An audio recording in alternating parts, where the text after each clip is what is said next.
اینکه خاک سیهش بالین است، اختر چرخ ادب پروین است. گرچه جز تلخیز ایام ندید، هرچه خواهی سخنش شیرین است. صاحب آن همه گفتار امروز، سایل فاتحه و یاسین است. دوستان به که ز وی یاد کند، دل بی دوست دلی غمگین است.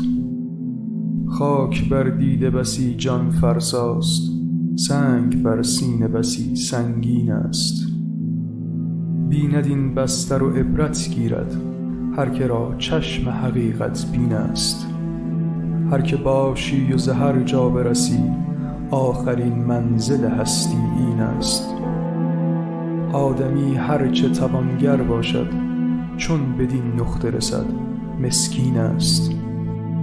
اندر آنجا که قضا حمله کند، چاره تسلیم و ادب تمکین است. زادن و کشتن و پنهان کردن، دهر را رسم و ره دیرین است. خرم آن کس که در این محنتگاه، خاطری را سبب تسکین است.